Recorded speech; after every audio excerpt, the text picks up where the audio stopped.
Шоп-туры ва ўкраіну зноўку папулярныя сярод беларусаў. На рынках і ў крамах памежных украінскіх гарадоў усё часцей можна пабачыць нашых суайчыннікаў. Гэтак у Чарнігаве гамельчукі масава скупаюць садавіну і гародніну украінскай вытворчасці.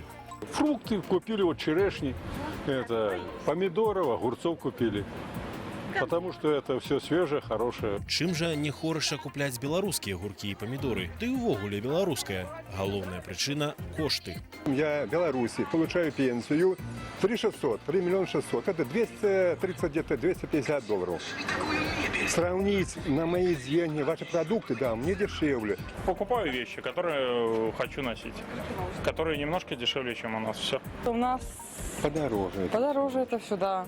У змаганні халадзільніка з тэлевізарам рашучы удар па расійскай прапагандзе нанёс беларускі эканамічны цуд. Калі кошты на айчынныя прадукты адчувальна выраслі, беларусы з памежных рэгіёнаў сталі значна менш баяцца міфічных бандераўцаў, пра якіх так шмат казалі крамлёўскія телеканалы. Сейчас вот уже автобусов прилично, потому что поняли, как сначала боялись, а теперь же уже один, второй автобус, 5 по 10, по 20 машин нормально едут. Они, наверное, боялись ездить, потому что показывали у вас много чего-то там по телевизору, ужасы. Дзякуючы беларусам зноўку ажылі і зусім малыя памежныя украінскія мястэчкі. Гэта Зарэчная, Роўненская вобласць. Па серадах, калі працуе мясцовы рынак, зарэчанцы са світанку сустракаюць таварамі нашэсце пінчукоў. Добра, што яны да нас ездзяць. Як няма беларусаў, то ў нас цяжкасці.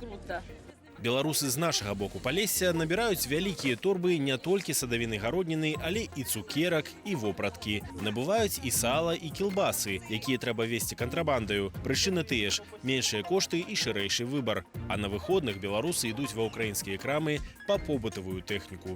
Мятуць з прилаўкаў усё. Телевізори, світильники, мультиварки, чайники. Долар по відношенню до гривні. Долар адносна грыўні стабілізаваўся, адпаведна і кошты ўпалі. Цяпер мы спадзяемся, што далей будзе лепш, бо людзі пачалі ехаць за пакупкамі. Буде надалі краще. Але нават на рынку заўважная вялікая розніца між братэрскімі народамі. Они живут в Советском Союзе. Они ничего не разговаривают насчет политики. Они боятся. Бо пра палітыку размаўляць гэта не кілбасу кантрабандою вазіць. Страшнавата з нязвычкі. Яраслаў Сцешык, Белсат.